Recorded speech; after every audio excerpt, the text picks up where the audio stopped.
Welcome to A Little TLC, the podcast where we embark on an enlightening journey through the ever-evolving world of education. I'm your host, Heather Volchko, and I'm on a mission to empower educators and change makers to skillfully navigate the intricacies of serving our most exceptional students. Every month, we'll be exploring a unique and timely theme in a mini-series format, whether we're digging into inclusive teaching practices, addressing student mental health challenges, or exploring the intricate connection between our personal and professional lives. Each month offers an in-depth exploration of weekly topics that truly matter. I hope you're ready to be both challenged and inspired because this is A Little TLC. All right, welcome back. We are going to pick up right where we left off from last week and take kind of the conversation of what is compassionate care and how is that overlapping with emotional intelligence. And we had a conversation about choosing to kind of engage in the uncomfortable so that we can then choose to see what's possible behind whatever might be going on. And that's compassionate, right? Extending that compassion. So this week, the goal is to make it tangible. Let's kind of get sticky with some strategies, some ideas of things that could happen in classroom spaces, could happen just in educational systems. There's all kinds of different angles that this conversation may go. So I'm excited to jump back in with you, Waddell. Hey, same here. So what you thinking? I mean, this is your life. You live this, breathe this. What are some of those top strategies that you are thinking of that would help people, just do one more thing, right? But do what they're doing in this compassionate way. If you're talking about it from a personal, so you got to think about it two ways. You got the personal, but you got the systems, right? Cool. If you think about it from a personal standpoint, the strategies that you can do, I feel, is be intentional about having friendships and building communities with people who are different from you. Mm-hmm. When I lived, so for 2 years, I lived in this town just south of Indianapolis, and I was the complete opposite of 90% of the people in that town. Mm-hmm. It was a very, very small. It's what I call real Indiana, and living there, like I made it my duty I was intentional about having those friendships, not just with the others as far as race, but like as far as political, economic status, yada, yada. You have to have those friendships. You have to have those relationships with people who disagree with you or whatever. As far as like systems or whatever, when we're talking about school systems, kind of the same thing, being intentional, but like that looks different on a systemic level, right? Yeah, absolutely does. And one of the things I was thinking about before we hopped on was a few years ago. I did my internship at a county jail, and it was easily one of the more. I always tell people that was one of the more depressing experiences of my life, and I got to go home every day. Right. Just seeing everything that was there. But one of the things that we did towards the end was we talked about what does it look like to have trauma-informed prisons or trauma-informed jails or whatever. And I did a bit paper about that. So there are things like, so translating that to having a trauma-informed school, right? So making sure that all the teachers and staff are trained on what trauma-informed schools look like. Things that like there are things that you can do on a systemic level that doesn't cost money. Thank you. Thank you. Because of course everything comes down to the money. Like, so for example, let's say you're a kid from a particular neighborhood that has a lot of violence or whatever the case may be, right? You want that kid to come to school every day and it be peaceful. want their kids to come to school every day and the school would be a sanctuary, a place of peace. So, I mean, that could be anything from painting the walls a certain color. That could be anything from um, fixing the lights in the school so it doesn't blink on and off or whatever. That could be anything from um, clean bathrooms. Um, people always think that it has to be like these huge, like crazy systemic changes or whatever. But like even those crazy systemic changes start with small stuff. I mean, like, here's a silly example. It was way more meaningful to the students than I had anticipated. But I was working in a district, and there were uh, certain populations that were given what I would call the dumpster dive classrooms. And I say that with affection because I was always one of them. I was, one place I was working, it was me and the teacher, and we were literally working with the custodian to dig through leftover furniture and things that were, hiding in random corners and all kinds of places to be able to build their classroom because that population wasn't being resourced as much as everybody else was. But one of the things that we did at a systems level was we said, you know what, like, can we try to make this classroom at least look and feel like the ones that it's next to? Clearly students have different needs. They're here for a reason, but can we in some way try to mirror some of those experiences because they look next door and they think all the things and they look at their own room and it's like, what? So Yeah, we literally went down the hall and said, do you have any extra desks? Different classrooms had different populations. They're all given kind of a standard set, like given your current rosters and your current kids who are coming and going. Do you have any extra desks? If you do, can we borrow them? And so we literally were able to collect enough extra desks from other classrooms and put it into this classroom. And when the kids walked in, they were like, "What?" Like they didn't understand. Like, we get this. Like, we're allowed to use this. Like, can I sit here? And it was just this moment where I was like, "Dude, it's your desk. Yeah, of course. Sit down. Like, it's your space. Make yeah. it your own." Like, where if not here, then where? Like, we literally took out the dumpster dive option. Like, there's no other option to sit on, like, or space to claim as your own, right? But it was something that was truly zero cost. It was resources that were already in the building, the same as the dumpster dive stuff that we had been, working with was also in the building.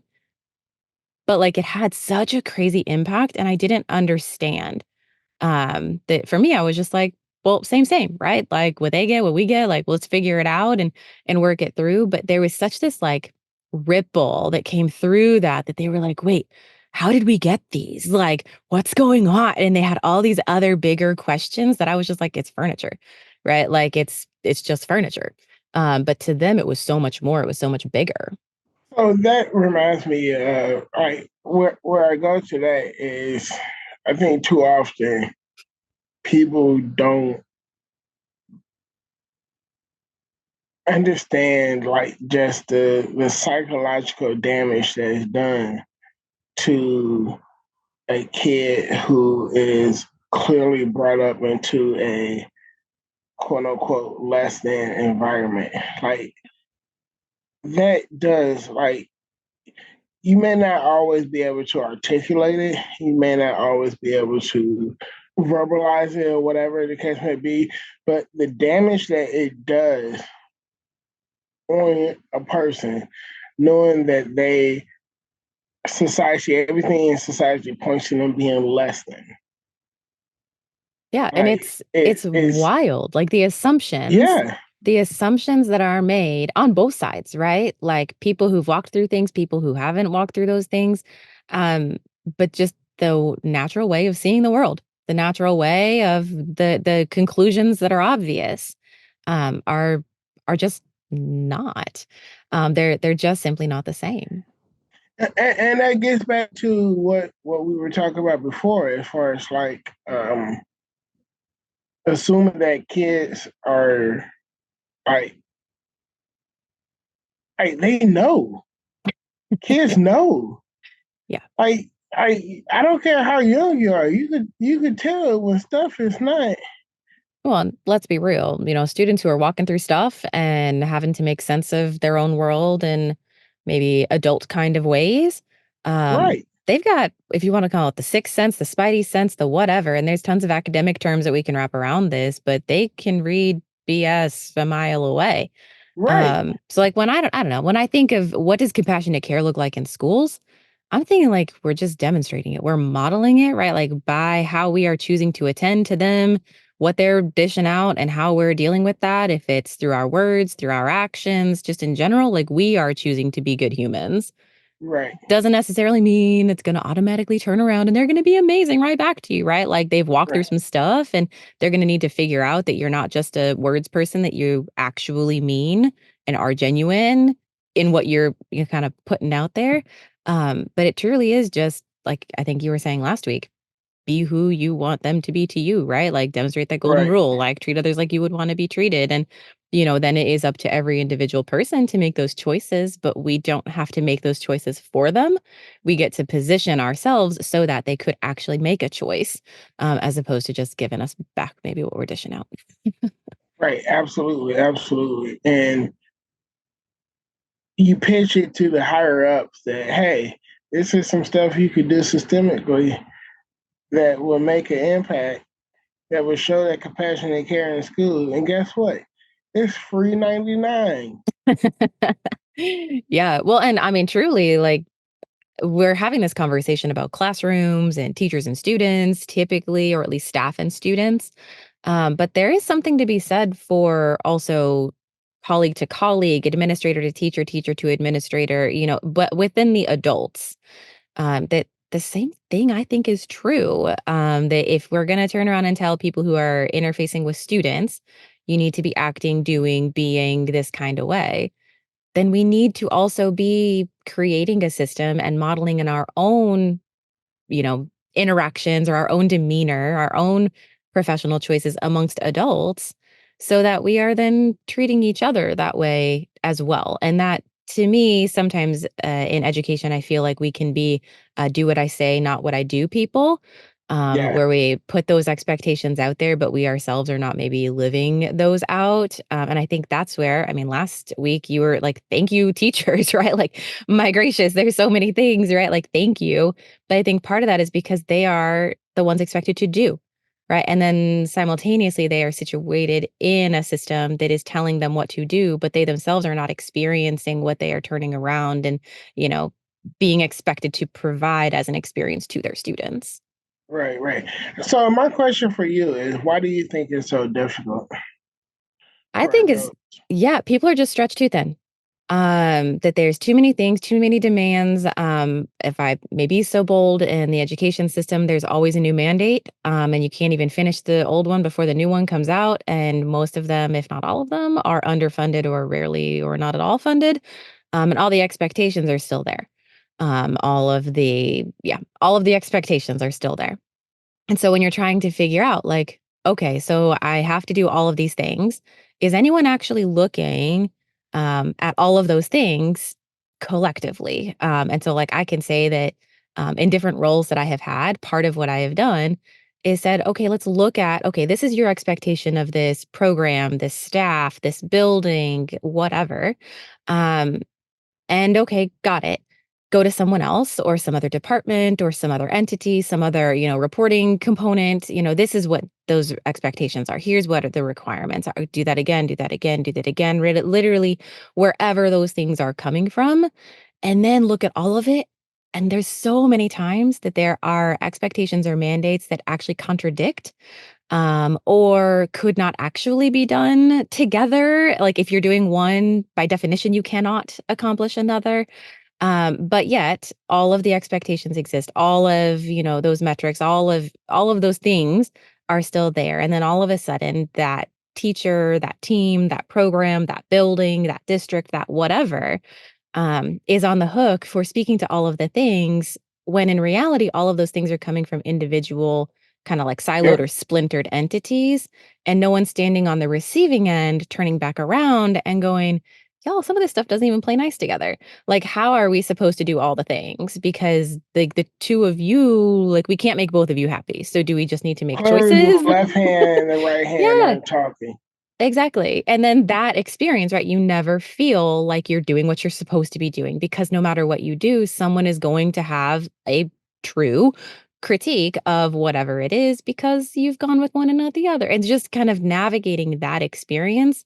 I mean, as a professional, with who of us wants to show up at, what we are choosing to kind of invest in our lives in, that professional capacity, and that's where we're putting it, and walk in and out every day knowing that no matter how amazing you are and how much wonderful things have happened, it's still going to be counted as a failure in someone's tally list. Yeah, yeah, And that's where I think, oh, sure, be nice. Oh, sure, model compassion. Oh, sure, all these things, right? When there's a kind of environment that's set up against that, if I might be so bold, because it's one of perpetual failure no matter what you're doing. It's one of high stress because there's, all the high stakes around different things. And then all of a sudden we have to be nice in the middle of it. Like next week, we're going to talk about, self compassion and like how do we walk through something like that. But my opinion, in terms of schools, everybody's stressed out, burnt out. We were talking last school year, it's September and it feels like April. Right? yeah. Like, it's just, it's a lot of things from a lot of directions, and everybody's trying to make sense of it on top of, less and less resourcing and more mandates. Right, right, right. This week, it's Hangout Week. Immerse yourself in an exclusive interview featuring practitioners just like you who are sharing their valuable experiences. Whether you're seeking motivation, knowledge, or fresh perspectives, our interviews cover a wide spectrum of topics, even some unplanned ones.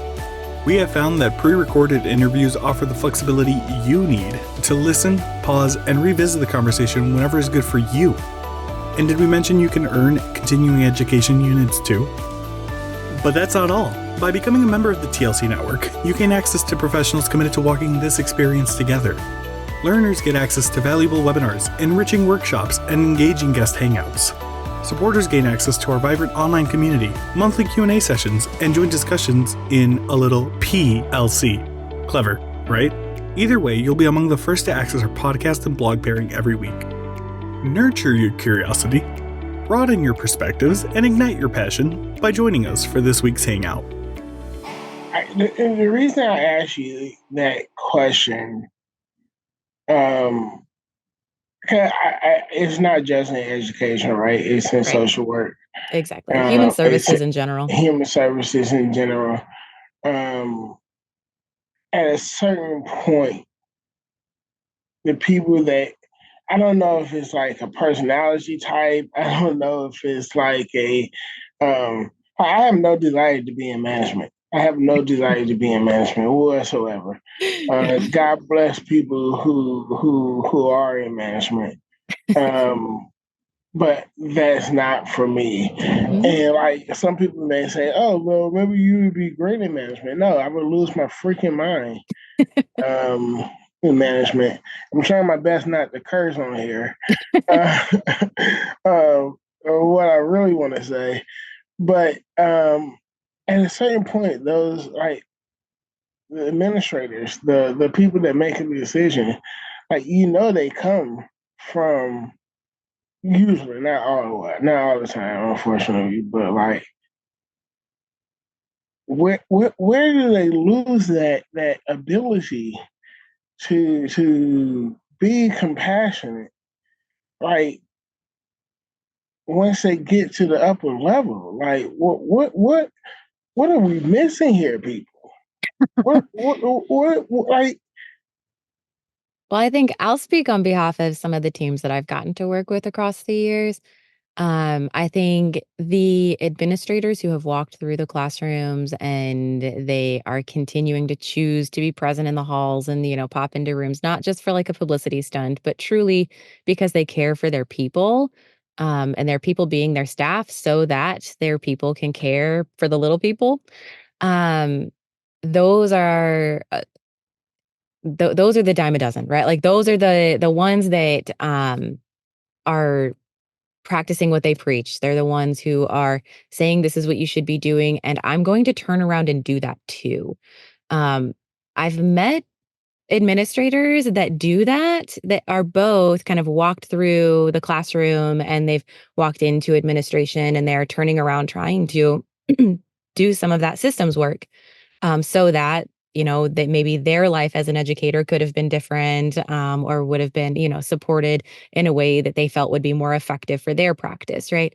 The reality is there's also a lot of systems around administrators and they have their hands tied. I've been behind closed doors with admin with desires and parameters, that they have not been able to kind of work through or work around, or they're having bigger desires and dreams than what they can get the yes for, or what is, acceptable for whatever reason. And so behind closed doors, administrators, even with those big compassionate hearts, are still themselves situated in systems, not just the classrooms and the Yeah, students. yeah, Um, yeah. I think, yeah, go for it. Yeah, you're right, and I know that on a logical level. Yeah. It just feels like you're in a position of power, therefore you should be able to wield your power. Right, And it's not that clean, right? Like, I right. mean, schools are bureaucratic systems. They are a federal entity. That's, what they are. And so it's just a matter of how Don't get can me we started do. on that one. I know.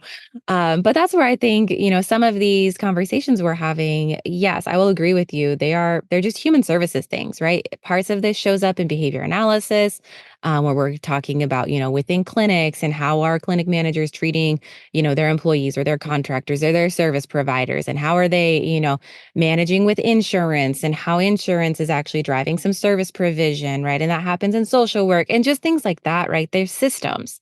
So if it's a federal entity, if it's an insurance entity, if there's some kind of oversight that, quite honestly, then is typically connected to funding, which is then driving what, like where the money flows, right?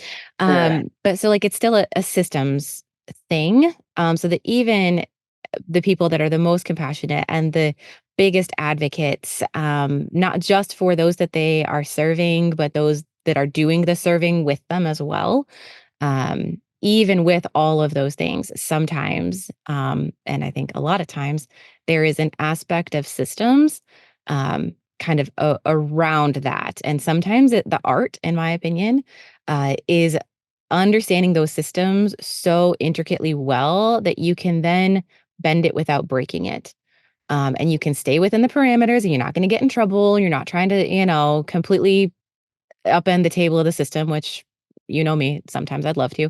But can we, get so familiar with it that we now can find those loopholes, we can find those angles, we can find those ways that we can do right by the people, that are within that system. If that is administrators in a district, and we're finding that loophole so that they can do that outreach event that they would prefer to do, or they could do this staff support that they've been dreaming of, but they've got these stop gaps and why they can't actually do those things, right? Like, can we use the system by getting so intimately familiar with it that we can then find those little gaps and try to work that on behalf of those people?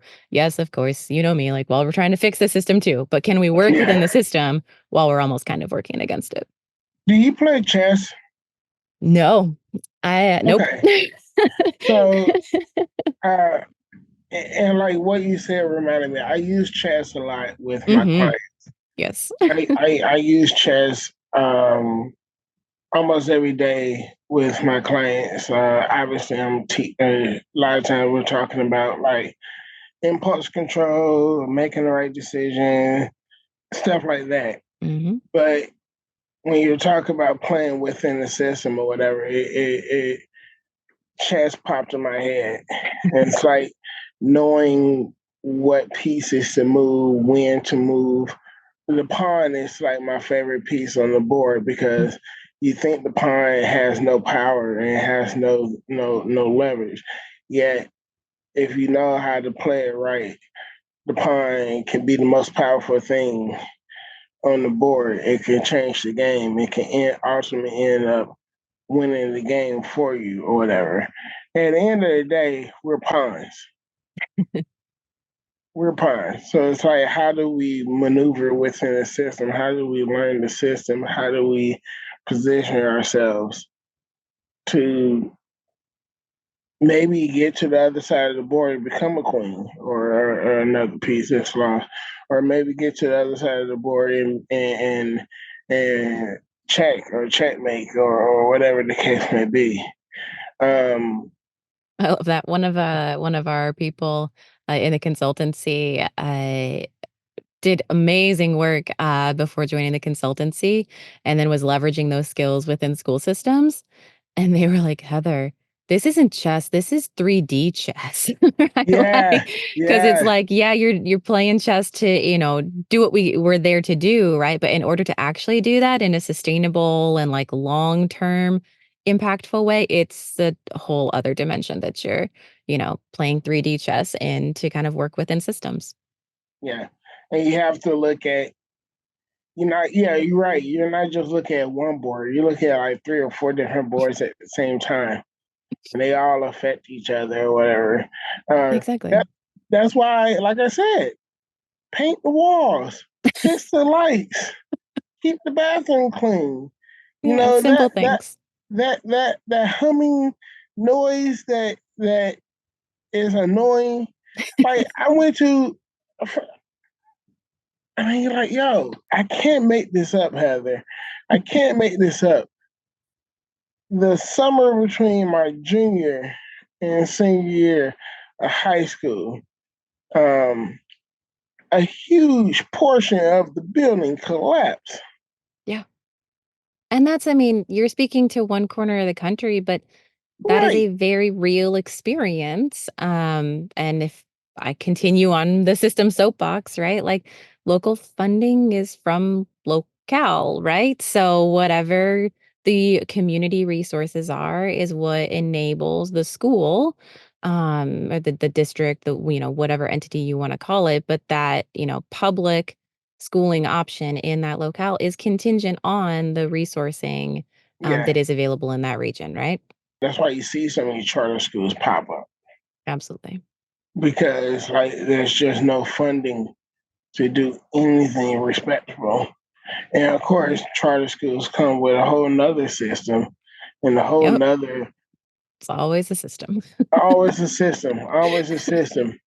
Um, but like it's just at the end of the day, systems are people. Right. Systems are made up of people. It's like, how do we reach those people?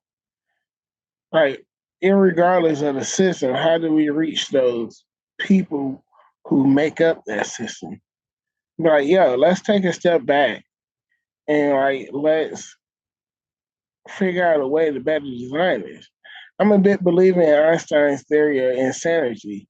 You know, like we're trying the same things over and over, expecting different results, and we're surprised when the different results don't come. It's like, what are we doing here? Yeah. I don't know. I think when as you're talking through that, one of the things that is popping up for me is just like a feedback loop. That sometimes in systems it can seem one directional.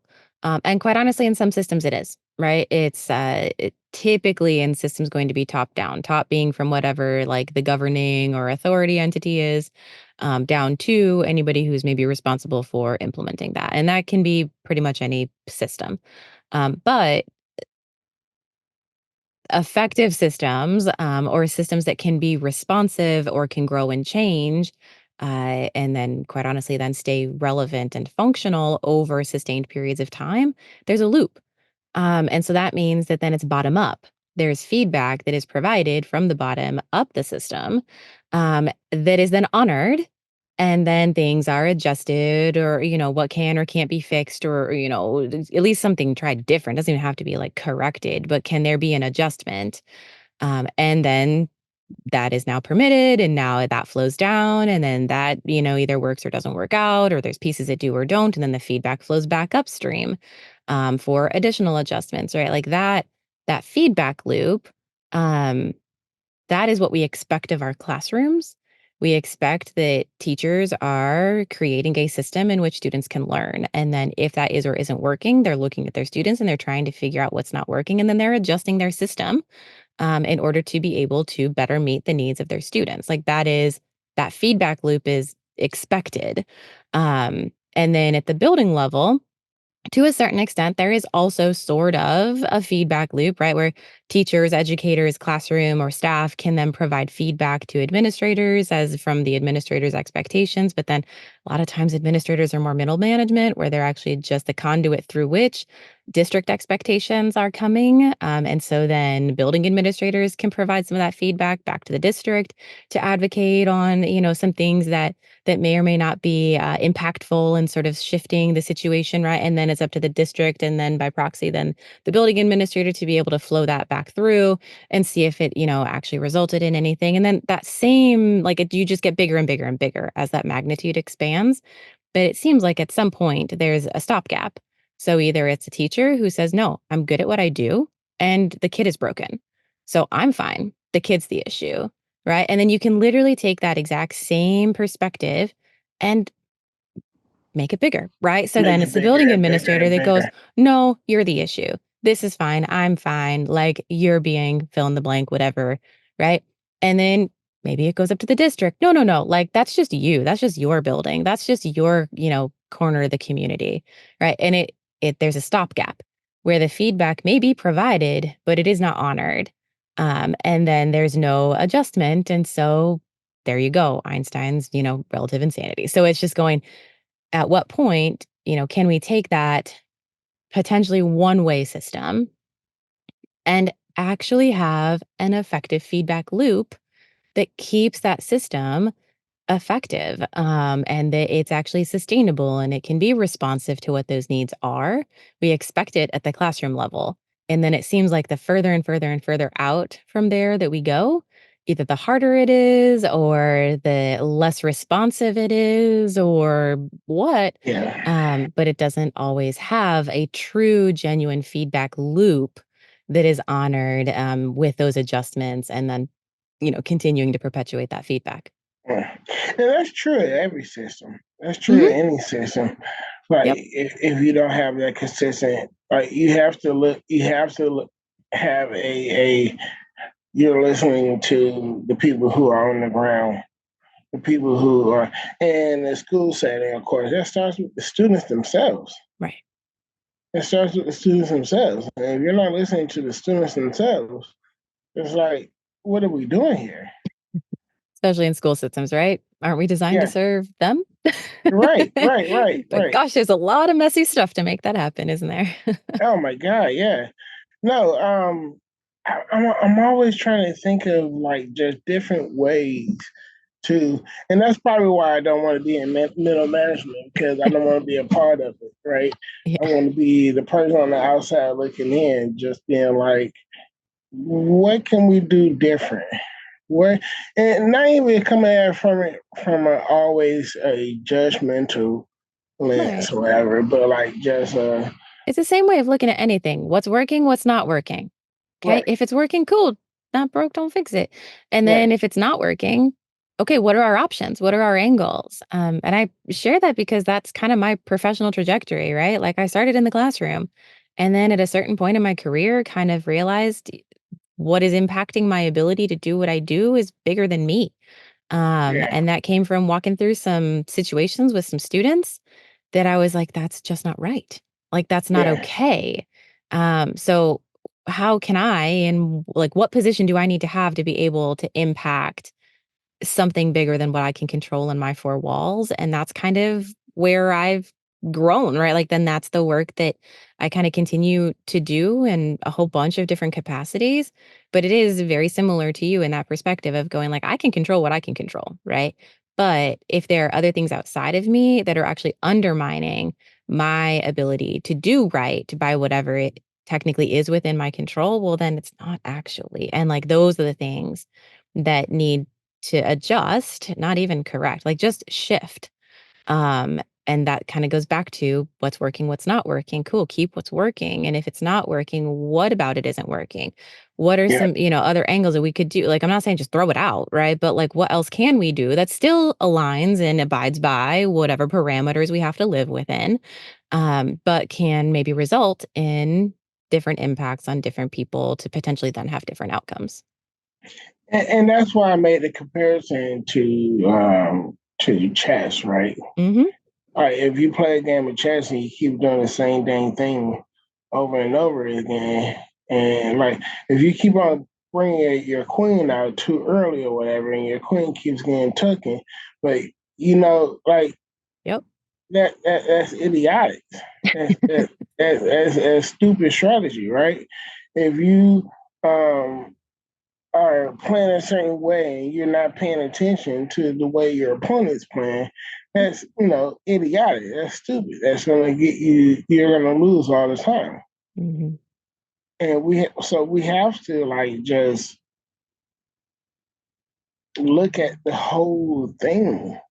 Look at everything, every moving piece, every moving part of it, whatever, and recognize that each piece has value. Right. But I think that goes back to last week's conversation. We were saying treat each other as humans, right? So, like, how do Treat each we, other as humans. Yeah. right? Like, how do we engage in compassionate care? How do we demonstrate empathy? How do we leverage emotional intelligence? I mean, it comes down to just be nice. And like, Yeah. just be nice, treat each other as humans. But I think this week's conversation, we've really centered a lot on the things that are maybe outside of our control, and kind of those systems around our practitioners. So I'm excited for next week to talk about like, what does that look like? What does it look like to do what we can do and sit with that dissonance of things that we can't do, or things that are just hard, are really, really hard to walk through.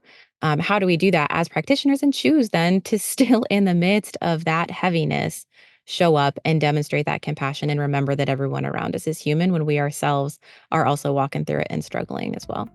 Yeah. All right, I'm looking forward to it. All right, see you next week. All right, see you.